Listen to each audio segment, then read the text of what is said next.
mute this afternoon. Right from my kitchen to my office. I've been in Florida since last March.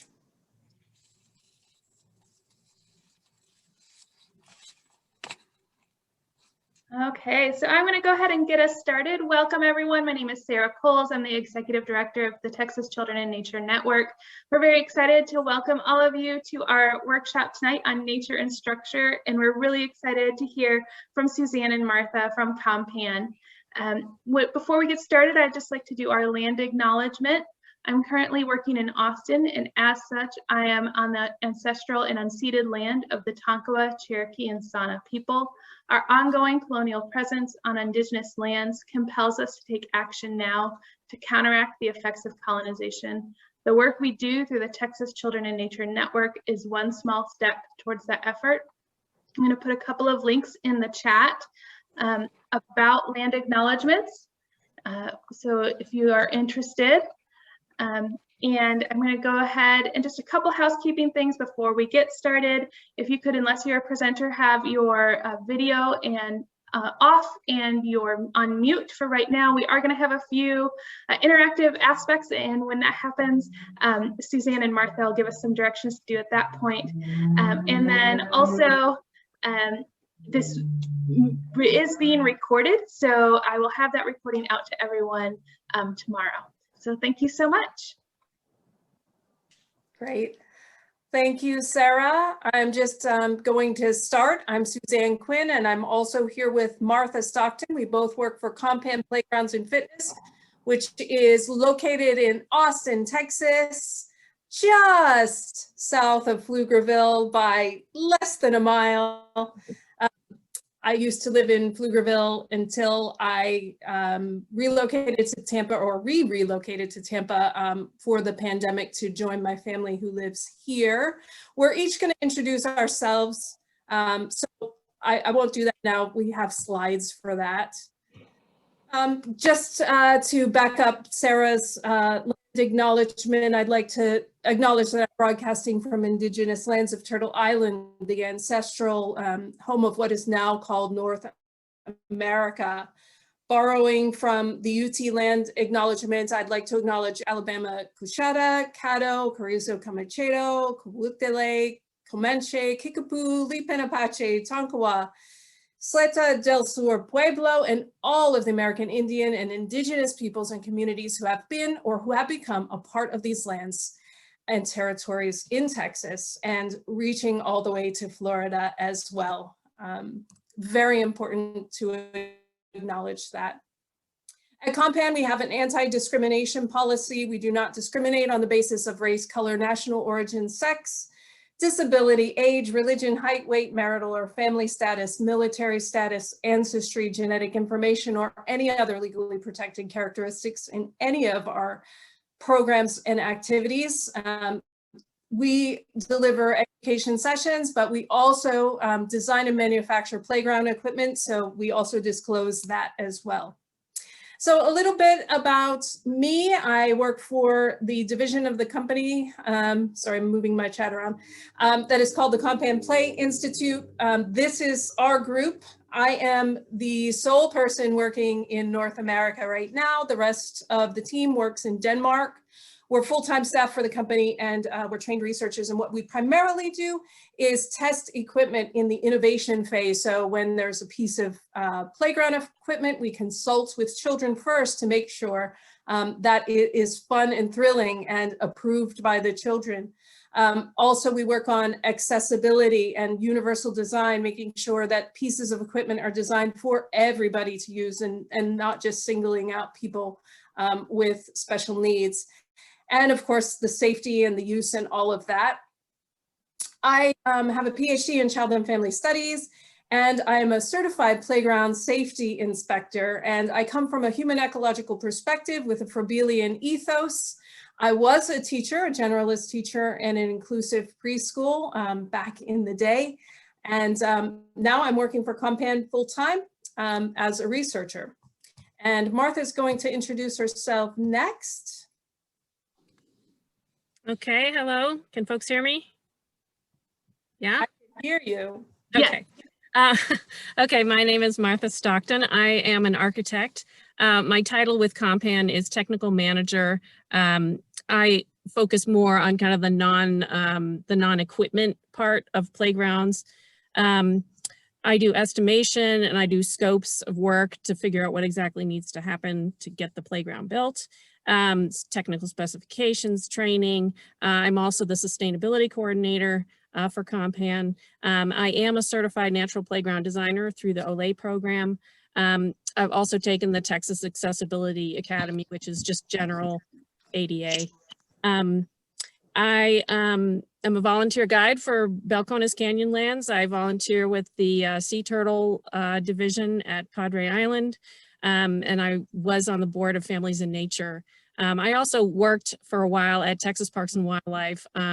So given that we're talking about structures, you know, a big part of my job is always trying to get people outside into nature, and, you know, either through structures and now through playgrounds and play structures. So that's kind of my focus, is getting kids and people outside. So. Yes, and we are working together across state lines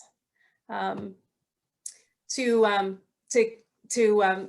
mix our ideas together and really learn from each other. And we hope we're also going to have some interaction with all of you and learn from all of you.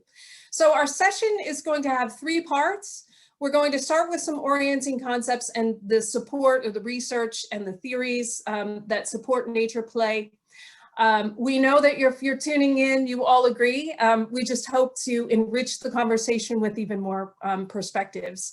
Then we're going to get into some criteria and guidance for nature play. We're mostly going to talk about the resources from the Natural Learning Initiative out of NC State that Martha mentioned. She is a certified designer in collaboration with Texas OLE Group. I'm also not a certified designer because I'm not a designer, but I've taken the course as an educator. I highly recommend it. It's very useful. So we're going to talk about some of those resources. And even if you're familiar, if you've been on the course and you're familiar with it, it still will enrich the conversation to revisit those concepts and help you put them in place. And then we're going to end with some case studies. We just have 2 case studies, very brief, bringing nature and play together on playgrounds and then also in learning spaces. So we're going to talk about that. All right, so with that, we're going to make a start. I like to talk about the historic and contemporary roots of nature play. Nature play has always been there. And of course, I want to recognize first and foremost Indigenous perspectives on nature play. Michael Hardacre, scholar, said, "It can be said that Indigenous knowledge is holistic, personal, subjective, social, depending on interrelations, highly dependent on local ecosystems." So very much what we're talking about is local. I know coming from all parts of Texas, but it is very local. It's also intergenerational, incorporates the spiritual and the physical, and heavily reliant on our elders to guide its development and transmission. Kathy Absalon, an Indigenous scholar, said, searching was part of her experience in the bush. And we can think of the bush. She is from Canada. We can think of the different kinds of ecosystems that you have in Texas, or we have here in Florida, or all over the world. So the bush can be many things. The absence of fences, neighbors, and physical boundaries led way for natural curiosities of a child to grow and be nurtured. My curious nature ushered me to find my way in the bush.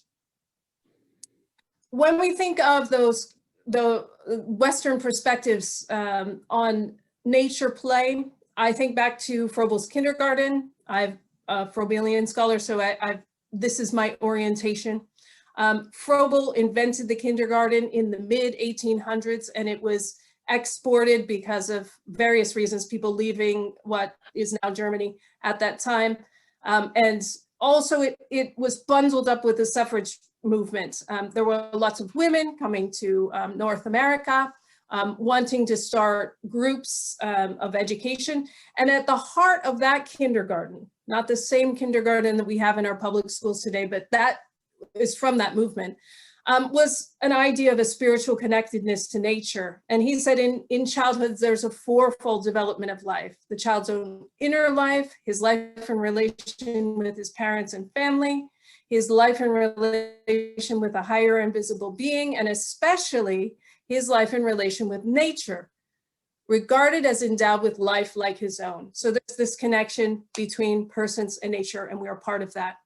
And Richard Louv, contemporary advocate for nature, says the future will belong to the nature smart.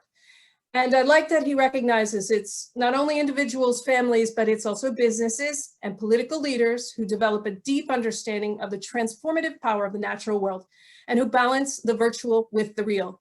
So the more high tech we become, the more nature we need.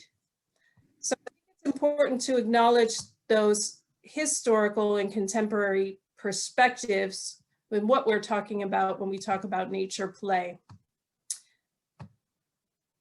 Okay, so connectedness with nature has an impetus for us as a company that manufactures playground equipment in, we're always looking for innovation. We're looking for what is important and what is very good to construct.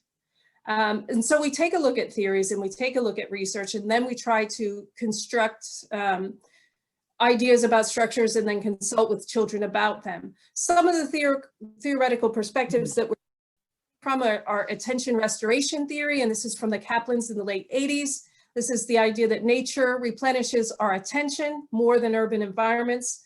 And we work a lot with urban environments, making playground spaces and advising people who do make those spaces on how to incorporate nature in them.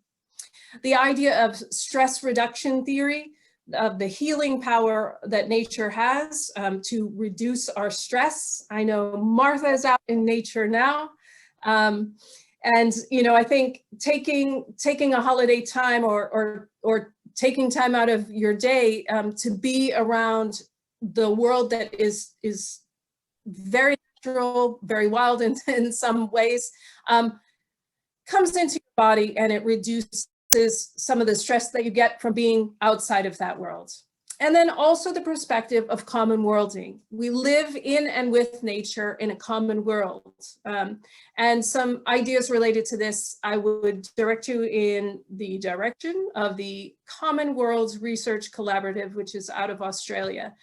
And this is, thinking about the commons and our world as a commons and living with multi-species and engaging across species.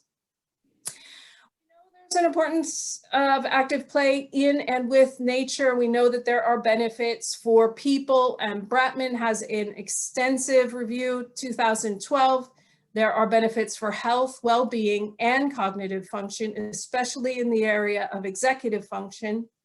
It is very specific with executive function in the way that research has been done. There's a lot that we can't know about it, but with what we can test, we know that novel pathways, especially pathways in and through nature and with climbing, have been shown to have benefits for short-term memory. And this is part of the executive functioning suite. So we know that these things are important and they're facilitated with good design. So that's what we look at as a company. It's like, how can we design with novel pathways? How can we make sure that children are getting a range of activities out there on the playground? But also I'd like us to think about the benefits that there is for nature when people play outdoors. Affinity for nature is found to help people protect it. I would direct you to Hughes et al. And also this idea of affinity for nature is something that is developed over time. And I know there's a little bit of a tension with the biophilia hypothesis and that we're born as part of nature, we should have an affinity for it. We do, but it is developmental just like everything else, just like our language development, just like our motor development. Our experiences in nature is something that is developed over time. And it is something that can be nurtured over time, or it can be something that is squashed. And I was just on an NLI conference today. They're celebrating 20 years of their design initiative. And they were talking about children in Brazil who grew up in areas where there isn't exposure to nature, who for the first time saw a rock or a stone and said, wow, this is a real rock. As in making comparisons to Minecraft, which is out of my scope. I don't know Minecraft, but these children had not had a real stone. They had only had, virtual stones. So those are the kinds of things that young persons are experiencing, which leads us to question. And I think it's really beneficial for us to put a critique upon ourselves. We're all here. We all have a commitment to nature and the natural world, protecting it. We do have a climate emergency. I'm sure everyone is on board with that. But a lot of questions arise from the research that will help us to have a really meaningful conversation about this, especially when we design spaces and when we advocate for these spaces. What do we mean by nature? Do we mean wilderness, absolutely wild? Do we mean urban green, just a few patches of green or a few plants in that urban environment? Do we mean a view from a window? Do we mean cultivation? How much time spent in nature? That is usually the question. And I saw a few weeks ago in the Wall Street Journal that they did say 2 hours, that's what you need, 2 hours time in nature. I think it was 2 hours a week. It'd be great if it were 2 hours a day. And that was, showing benefits. But, these are the questions that we have. How do we measure the effects of time spent in a particular environment? When there's so many things going on, especially with young children, it's very difficult to pinpoint the effects of one or another intervention. And what about the positive, negative effects of time in nature for humans and for the ecosystem? We humans, we can do some damage to the ecosystem.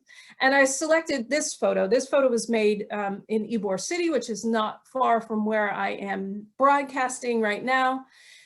And, you sort of see the effects of human beings building up in nature, the walls and the fences and the electric wires, which we all need and depend on.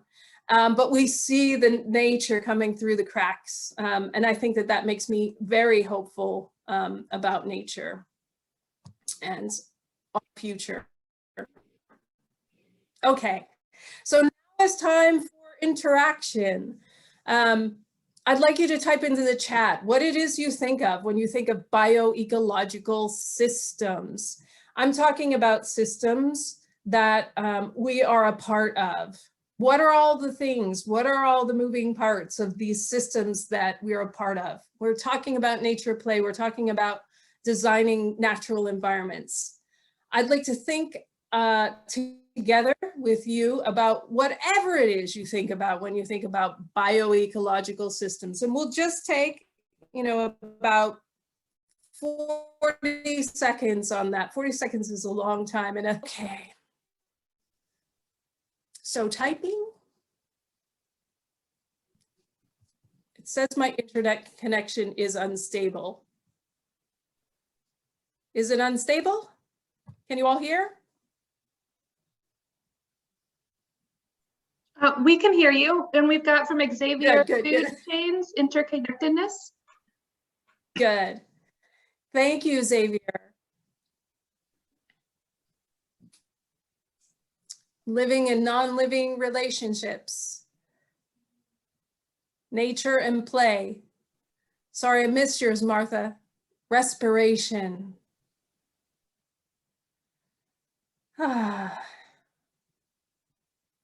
Sometimes in the research literature, one of the ways that you can measure exposure in a particular place to nature is to take a photograph of the sky.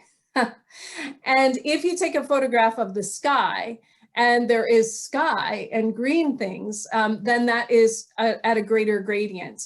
And this was the experiment I did at Austin Boys and Girls Club when I was there. And this is the sky from there. So green space and blue space, yes, weather, climate, life, all of those things. Thank you so much for your responses. So I was trying to, anticipate what people might say. So I wasn't actually typing this when you were talking, but yes, interconnected. Air quality, temperature, breeze, ground, trees, shade, shelter, creatures, water. Also structures that support our bodies, and our bodies to engage in movement, engage in thinking, engage in social interactions, and also survival skills. And for children, attending to their developmental needs along the way. So different ages, different experiences, all part of a bioecological system. Then we think about cultural systems. So you just saw the sky at Austin Boys and Girls Club. Now you're looking at the surface area at the Austin Boys and Girls Club. And I selected this photo as an illustration of cultural systems because this is a fabulous playground. I love it. We've done research projects there. And so it's a place that I've spent a lot of time at. And one of the things that I noticed that at the edge of the playground is this wonderfully landscaped area designed by a landscape architect. Unintentionally, though, this is a hot spot on the playground. This is where children gather to tell secrets. This is a place where they decide who's going to be it. This is a way that they cut through from one area to another. All, kind of spontaneous.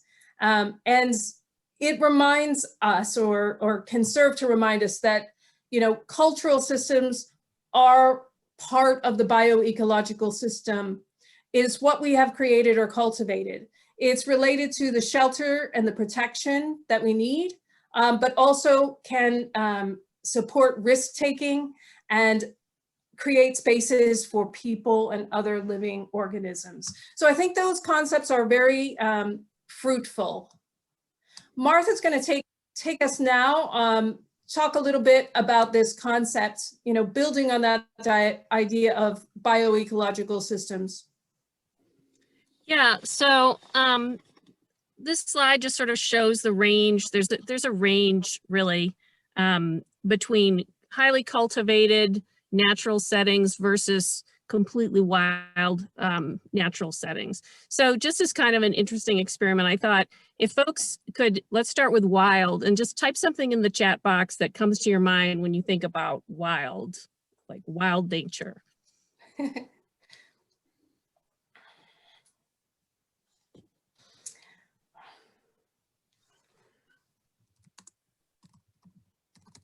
Got birding, wildlife, hiking, briar bushes and wild hogs, rocky paths or no paths, squirrel, deer, alligator named Jokin.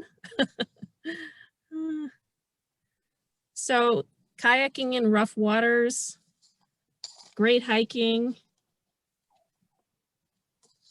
Yeah, so all those things are kind of, I came up with, remote, not very controlled, wild animals, bushwhacking, someone says, possible hazards. I put the tarantula, which isn't really a hazard, but it's a little scary looking.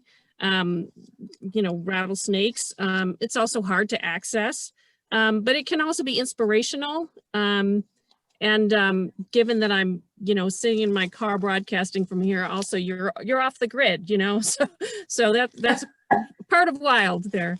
And then the other end of the spectrum would be cultivated. So what might something that folks would think, what are some words that come to mind when you think of a cultivated natural setting? Contain, botanical gardens, a city park, zoo. Right, so things that are more really built and really controlled. I came up too with cave tours. I just went on one actually yesterday. Yeah, so, things that are really controlled, safe, familiar. I came up with, clean, right, neat, comfortable and easy to access, more structured, glamping, right, exactly. So just they're more comfortable. And there's benefits to both, of course. So if you want to go to the next slide, we'll talk a little bit about.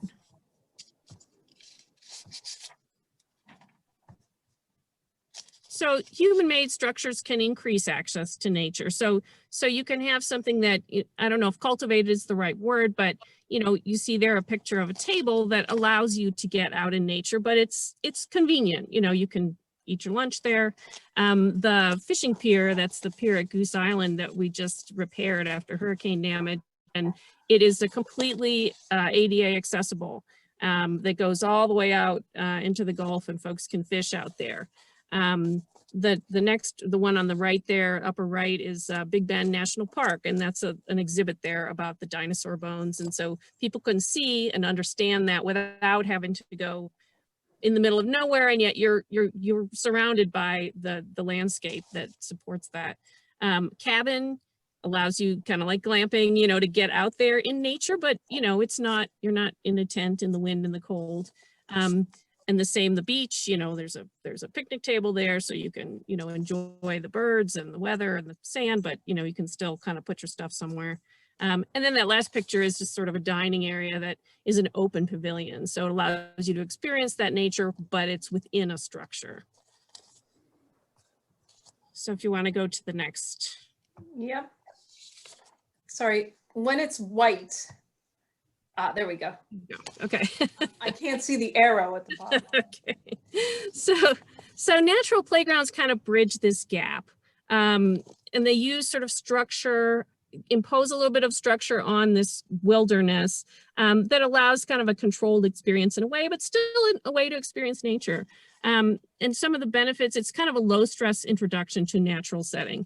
And frankly, when I'm talking about stress, I'm really more talking about the parents and the caregivers than about the kids, because it is stressful to watch kids in a very uncontrolled environment. So it's lower stress, a little more familiar.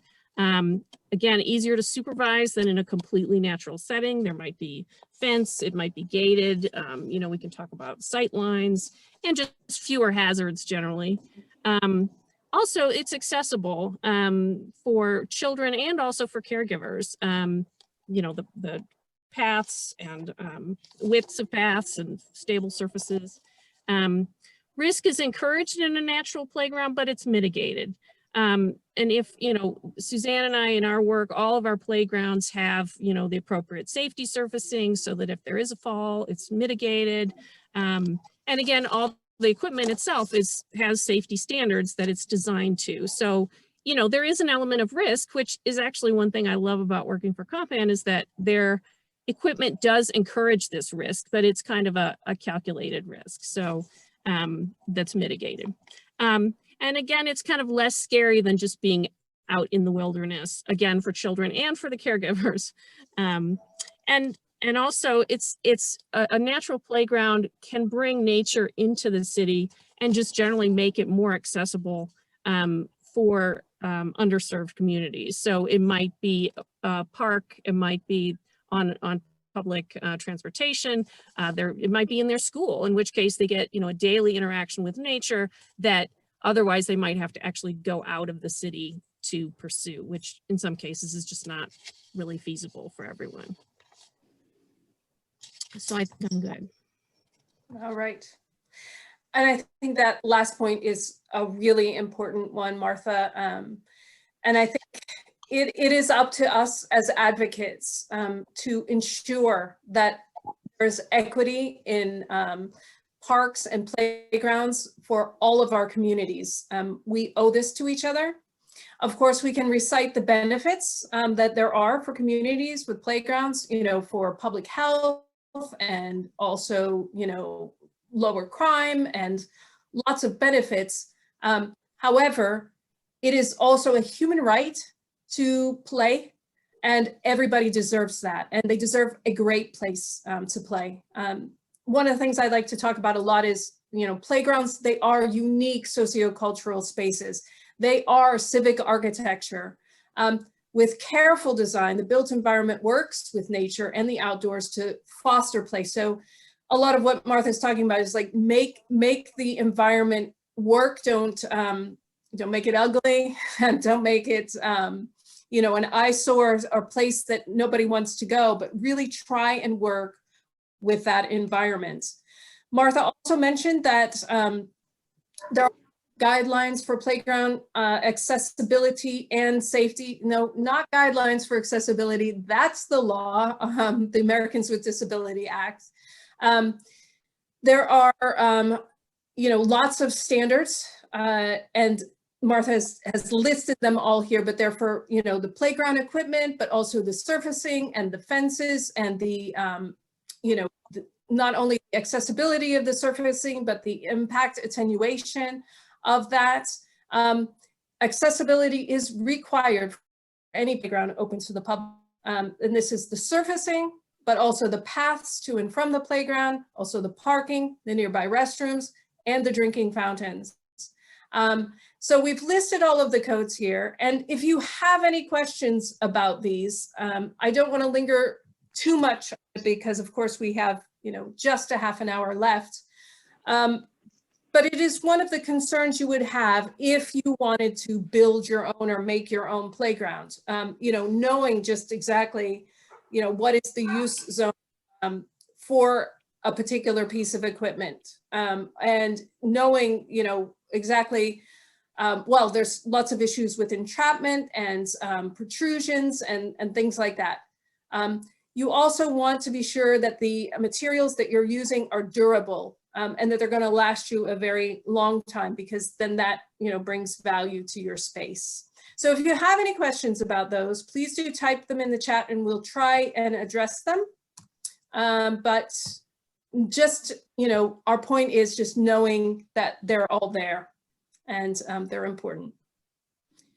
Also, you need to think about designing for how children play in nature, actually how they play. I think there are a lot of pieces of playground equipment that are designed to look like play, but not necessarily keeping in mind how children will actually play and how they will use materials. And I made these photos at the Boyd Hill Nature Preserve, which is not too far from where I'm broadcasting in St. Petersburg, Florida. It's a nature education center that has a playground. And, the example here is, having those horizontal surfaces was one of the recommendations of the Natural Learning Initiative, but also places for children to be putting things and spinning the things and doing things with the things. We know that adults perceive landscape forms, that big wow of the landscape, but children interpret the functions of the environment and the qualities and possibilities offered for activity. A rich environment for children contains many positive affordances, and this is the way that we talk about the different elements in the playground structures as affordances. Okay, now we're going to take a little bit of a deep dive into play and designing for play. And I know you're all professionals in the field of education and play, but it always helps to reflect back on what is it exactly we mean by play, and what are the criteria even for play, and how do scientists define play? Play is voluntary activity. It is a behavior that is not completely functional. It is done for its own sake. So it might look like a functional behavior, but it is something that you are outside of that function. Sometimes the examples I give is, a functional behavior for humans is to be able to climb up a flight of stairs or to be able to climb at all. So playing in different ways with different climbing structures of different challenge levels takes you out of the functional situation of getting yourself up the stairs to playing around with the different ways you can move. So that's an example of that. Play is always modified in some way compared to the functional context of that activity. There is a repetition in play behavior, but not invariantly. So you repeat and repeat and repeat. We see this a lot with sensory activities, but you have a way to vary that. So that needs to be built into the design of a piece of equipment. That's the job that I do, is to advise on that, but also in the entire play space. So providing lots of choices and variety. It should appear in healthy, unstressed animals, and it is a byproduct of enabling conditions. And this is based on Burghart's criteria. Burkhardt studies play across species. So here's an example of the voluntary nature and how you can design for this. Making sure that people have choices. Do I want to play with water or do I want to play with sand? So one of the things is making the provisions, but also actually allowing the children to engage with them. And maybe they want to mix the water and the sand. Play is for its own sake. I'm doing this because I want to do this. There's no function or goal other than my own. So maybe I'm setting a function or goal to this behavior, but nobody else has said, okay, do this. Very important to design for that. And a lot of this is in teachers' interactions as well. So the repetition and variation, yes, I can experiment. So here is a young child at the school I showed in the 2 pictures prior, mixing that water and that sand. And then enabling conditions. You must provide the time, the space, and have the confidence, and encourage children to have the confidence. And this is a photo capture from the Boyd Hill Nature Preserve. And this is something we see a lot in our research with children. The riskier the play element, the more empathy you see, especially if children do know each other. So this child is taking a risk and going across this rope bridge, but you see the hand go out and you see the child's helping each other. So also, we're talking about inclusion and play for all, and just to visit this concept of inclusion, I just direct you to the right hand bottom circle. Inclusion is universally designing. This is designing so that somebody, no matter their abilities, can use things, and it's not singled out just for persons with disabilities. And an example of this is a swing such as this one. All children love to play on these swings, but it's also very good for children that lack trunk control. And you can be on a piece of equipment like this and just feel like you're one of the people in the group. So that is, you know, not segregating, not excluding, and it goes beyond just designing pieces for persons of differing abilities. It stretches to universal design. And then also broadening this concept of inclusion. You know, we're all part of nature in a common world. Ensuring that nature is accessible and play spaces are truly inclusive, being outdoors rather than going outdoors, nature as the primary pedagogical tool, no such thing as bad weather, only bad clothing, and recognizing and respecting our common worlds with diverse species. Okay, we're going to move now into criteria and guidance for nature play, and I'm going to start it off with the poems, which is the Preschool Outdoor Environment Measurement Scale, also out of the Natural Learning Initiative. This is a tool that covers, you know, program characteristics, interactions, and also the environment. If this is a tool that you would like to use, it is available for purchase from them. And it has been used and validated in research studies where they have found that the higher scores on the poems are also linked to higher scores in children's outcomes. So it's very useful assessment tool, and I'm just digesting some of the pieces of it. They recommend an overall impression of outdoors as a natural space with a variety of species of native and non-poisonous trees, shrubs, plants. Also a variety of surfacing, you know, at the ground level, fallen leaves, stones, sticks. The outdoor area should be accessible to all, of course, that is the law. And you should have defined areas that encourage social play, including play, you know, maybe a play store or play house or a stage, sitting area. Defined areas for loose parts play and sensory activities, sand and water play and digging. Defined spaces for building, gardening, arts, literacy, and maths. Ample horizontal workspaces, very important. And, you know, we take this all into consideration when we're designing as well. Manufactured as well as natural loose parts. Cultural artifacts. Anchored play equipment to support activity in at least 5 of the following. So you know, for things like climbing and sliding and crawling through to a certain extent, you really do want to have durable materials and materials, you know, the children are going to put their whole bodies on these that aren't going to splinter. So it's really important to consider anchored equipment. And this is what we consider as well when we're looking to design innovations. Also opportunities for throwing, kicking, skipping. I think you know, because it builds bone density and we build it early in life. Lifting and also balancing. At Compan, we work with all of these different activities. This is a huge part of my job, thinking about the different activities that would be available on a playground and which domains they are a part of. And of course, they cross over often, but the physical, the social, emotional, the cognitive, and the creative, and then all of the different activities that can happen on a playground. Okay, Martha's going to take over here and talk about best practice indicators. Okay, great. So I don't know if folks are familiar with OLE Texas, but it's essentially an initiative to reduce childhood obesity, focusing on installing natural playgrounds in preschools in particular and childcare centers. And so the Natural Learning Institute training that Suzanne and I have both done is to understand what that means and how to design one of these. And so you'll see a lot of these in the previous tool that Suzanne covered, but basically these are sort of the best practices that OLE teaches. It's kind of the crash course.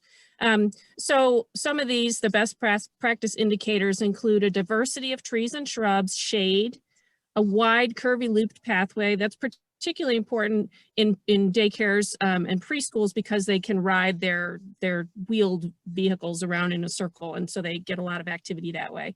A multi-purpose lawn, vegetables, fruit trees, shrubs, vines, designated vegetable garden, and settings that support a variety of gross motor activities like Suzanne was just talking about. Natural materials, and then outdoor toys. And you can see a couple of the things there. There's a stage, kind of a little playhouse there, and a table for working. It also includes 10 or more of the following activity settings. So the transition from indoors to outdoors, pathways, a gathering space outside, arbors, pergolas, trellises, a multi-purpose lawn that can be used for games, tag, running, all different kinds of things. Sand and earth play, water play, decks and stages. That's an important part of social play and dramatic play. Tunnels, a playhouse, a sensory garden, grass maze, rain garden, vegetable gardens, a garden shed, animal habitat garden, play hills and topography, a play structure, loose parts and play props, and then outdoor storage. And you can see that a lot of these involve built items. For example, the playhouse and the garden shed, the stages that we talked about, decks and stages. So all these different things are a part of, it's kind of linking in again how structure can help us experience nature and facilitate that. So the pictures here, I'm showing the curved walkways, and then there's a garden there, and then some other structural pieces that can be used to create these different settings. Okay, next slide.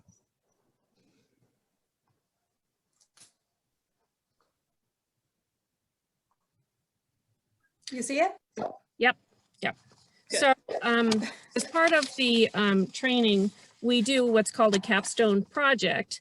And as a completely theoretical exercise, this is not happening, so don't expect it to happen, but you never know. I selected McKinney Falls State Park, which is right near the Texas Parks and Wildlife headquarters there. And at McKinney Falls, I took inspiration from some of the history and some of the natural features of the park. So Onion Creek has limestone there, and the water goes through the limestone. There's also the falls there that are a really important part of the experience there. Wildlife, of course. And then there's also a historic homestead that's built with cut limestone blocks. The proposed site, there's actually a playground there now that just has some swings, but it is close to a restroom, which is great, which also means that it has access to water. It's near a picnic area, and also it has ADA parking nearby.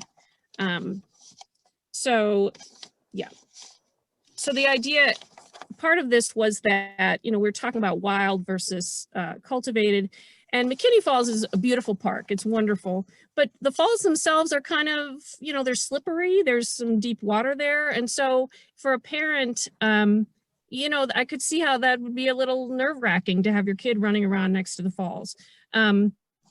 So one thought was to sort of create near this picnic area while the parents are setting up the picnic or eating the picnic, kids could have a more controlled kind of experience of the park, of the features of the park, the experiences of the park, that kind of give them a sort of safe setting. And then of course they can go visit the falls as well, but you know, different experiences to help them experience nature in different ways.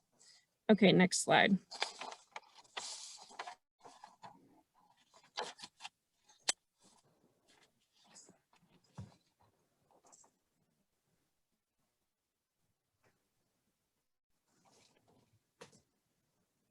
Okay, so this is essentially what I created. Basically, I knowing the way parks work, I did it in 2 phases, but that's also true for a lot of schools. The first phase was kind of a more, okay, you have some cash, you know, that you can get started, and it's more the infrastructure. And then the second phase is more like smaller projects that might be an Eagle Scout project or something to help flesh out the project.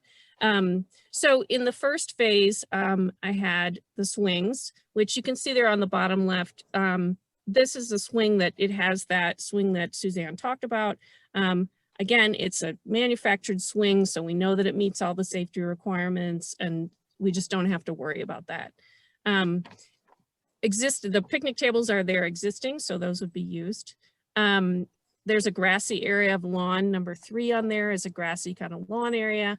In this particular design, I showed the 5-foot wide curved paths that are part of the OLE best practices. That's kind of more geared again toward early childhood, you know, but so I included it in this as part of that, but still, you know, it's great for kids to run around and also for access. And then I used natural limestone rocks with a slide. There's a picture there on the left. It's not exactly what it would be, but the idea was to have kind of big limestone boulders that kids could kind of weave their way through, kind of like they were the water, and then also have a slide that, you know, kind of mimics that, the waterfall aspect.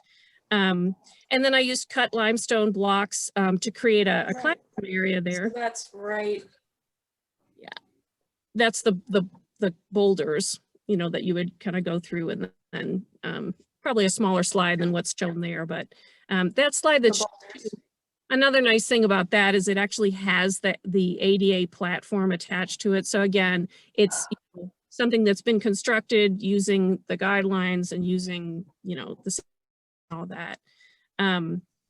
And let's see. So the cut limestone block seating, again, that takes the inspiration, the homestead that was made with the cut blocks, but it creates kind of a meeting place, a place where a ranger could give a presentation. And then a playhouse that's also of the cut stone blocks. There's a picture on the top there that shows kind of spaces between the blocks. The idea being that that could also serve as a nature blind, looking into the bushes, you know, that might have fruits and berries. So there might be birds in there that kids could be watching. So that's kind of the infrastructure that would be set up initially.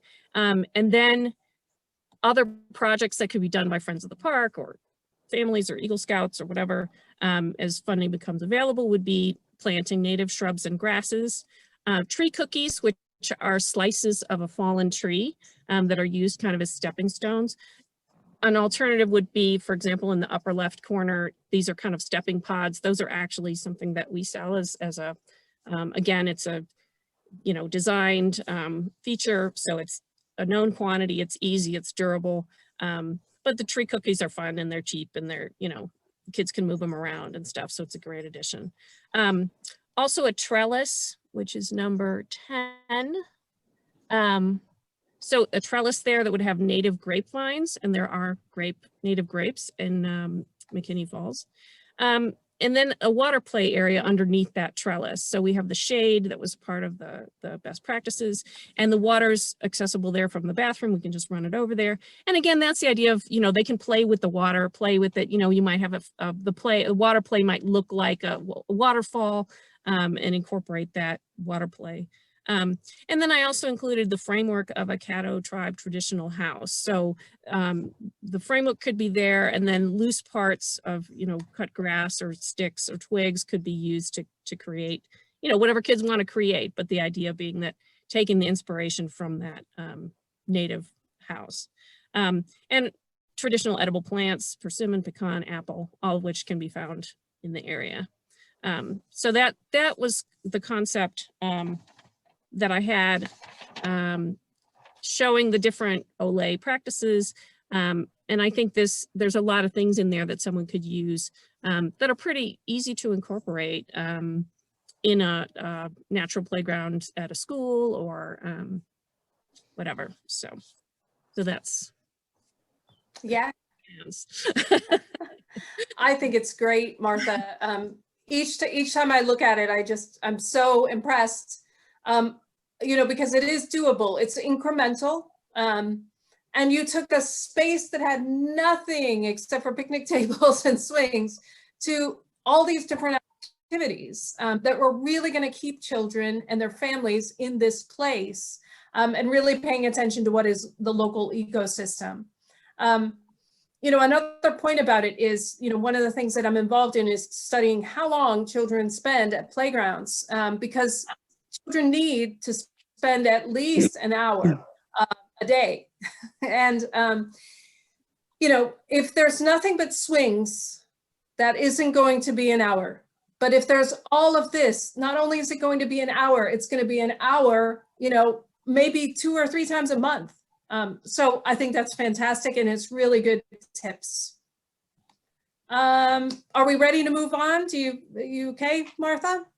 One thing I want to emphasize is just that, again, this creates that kind of bridge where, a parent who might be nervous about taking their kids to the falls can sort of relax and enjoy themselves while their kid plays in a more risk-controlled environment. So. Right. Good. Yeah. Okay, I'm going to take just very briefly, I'm not going to go into as much detail as Martha did, because I did not design the most wonderful magical place called the Lucy and Ian Family Garden at Lady Bird Johnson Wildflower Center in Austin, Texas. This is the most magical place. I've been to Paris. It's just as magical as Paris, but for different reasons. Around every corner, around every turn is a wow. And, upon reflection, you can see, well, I don't know if I have my pen on still, there are lots of turns and corners. This is a cultivated environment in a nice, wild atmosphere, with lots of interesting things for children and families to do. And we're going to kind of focus, on the sort of movable parts, which I think is in this section right here. What are the different types of things that you can do in a place like this? Of course, you saw the aerial view of this maze, and maybe you've been there yourself. It's really fascinating. This is for the older children. And I don't have a picture, well, I do have one, but I didn't include it, of the waterfall and the tunnels and things like that. Mostly for the older children, they can navigate this themselves. The sight lines are not that good in this particular area if your child is, say, under the age of 4 and you feel uncomfortable, with your child being out of your sight, in the maze anyway. But there are lots of places with open sight lines. So we see these nests, and we see, an area like this where there's really good sight lines, and just calling your attention to, there is a space for built structures. in the portfolio of movements that you're trying to make happen, remember, you need at least 5 of that, sliding, climbing, gliding, rocking, spinning. Climbing is one of the ones that I would highly recommend for you to install a fixed and anchored piece of equipment that is transparent and non-rigid. And the reason being is that the transparency opens it up to the nature. The non-rigid is a little bit more challenging, so it's going to meet the developmental needs of a wider span of children. And then have it be something creative, like this spider web net. Okay, all right. Those are the inspirational case studies, and we're wanting to have some dialogue, and we're also wanting to give you some tools for your own use in your own space. You're probably not working at McKinney Falls or at the Wildflower Center, or maybe you are. If you are, then everything's all set for you. So, this is more for childcare centers or for preschools or nature preschools. How can you think about, a checklist maybe that assesses environments for inclusivity and also nature play? This is play for all. And we've got some criteria, and I do have this as a Word document, so we can send that to you after the session. What you're looking for is that accessible and inclusive routing. Accessible and inclusive routing as far as the standard goes, but also the structures and pathways that support the flow of the play. What Martha talked about, those circular pathways, those loops, those have been shown in the research by the Natural Learning Initiative to increase physical activity. So they're really important. Having cozy spaces, open spaces, and also views from heights. You want to encourage independent use. So if you can look at your environment or look at what you're planning, how much is independently used? Is it at a low or a high level? How much thrill is there? Physical as well as emotional challenges, climbing on non-rigid structures, reaching heights, crossing bridges, and wild slides. How much does it support social interaction? How many variety of activities are there? And, can you think about multiple pathways, spinners that attract children to sit or stand, things that can be used in more than one way. All right, so that's for play for all.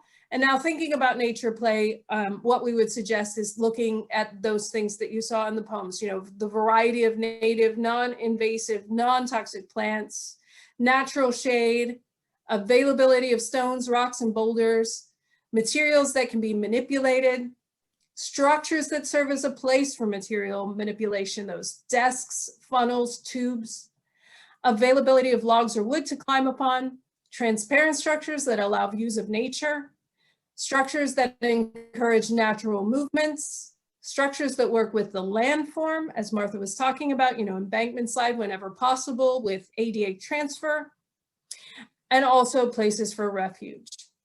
Okay, so there comes the end of what we have to present, but we would really like to get some comments or take some questions. We have 3 minutes. Thank you so much, Suzanne and Martha. We don't have any questions in the chat yet, but we're a small enough group. If anyone wants to take themselves off mute, they are welcome to. We just got one from Nancy, and she asked who all should be involved when planning a new play area. Okay, I will take that, Nancy, and then if Martha has anything to add, all of the stakeholders should be involved when planning a new play area. So those are, of course, the children first and foremost, and their families, the pedagogues who are going to be in that space, the people that are going to be funding the space, and you really want to have a consultant expert if you are going to be designing anything that is going to have a fall height or a possible entrapment or protrusion or any fixed equipment. So, you would look you don't have to hire an expert. I mean, if you come to us, we do that. That's what we do. But you really want to have somebody who can help you make good decisions such as that. Martha, do you have anything to add? Martha's very involved in like that end of it. I'm the researcher, but she does, you know, when the rubber hits the road or whatever it is. Yeah, I think something that's come up a lot is, especially if it's a natural play area, you need to make sure that the teachers are kind of brought on board, because if the teachers aren't comfortable with the nature play that's available, they're not going to want to use it. So that's kind of important, that they kind of understand the goals and be brought on. The other thing is to understand that there's there are a lot of, like, the accessibility is not just about, you know, can the kids get there? There's it gets quite detailed about the different, like, you have to have an equal number of certain kinds of activities. Like if you have a slide that's inaccessible, you have to have one that is accessible. You have to have equal numbers, and there's elevated activities. And so so it's definitely worth having someone that at least is knowledgeable about that or can review it, just to make sure you don't kind of get yourselves into trouble. In Texas, the code, by the way, if a project is over $40,000, you have to submit it, and you have to submit it to the accessibility department. So they, in theory, will review it. But all the more reason that you want to, you know, get it right the first time. So I'd say teachers, you know, families, possible funding sources, maybe some kids, you know, and then someone that's at least somewhat knowledgeable about the different codes that do apply, just so you don't kind of end up with this fantastic playground that then you can't really build because, you know, it doesn't meet what it needs to meet. So that's my suggestion. Thank you. We are at time, so thank you so much. This was a great presentation. I feel like I learned a lot from today, and I'm sure everyone else on the call feels the same way, so thank you very much. I will be sharing this recording out tomorrow along with the resources that Suzanne referred to, and so be on the lookout for an email from that. It will also include an evaluation. So if you all could fill that out, that is super helpful for us. That helps us figure out kind of what we're going to be looking for as we are planning our next round of presentations. So thank you so much. Oh, thank you, everybody.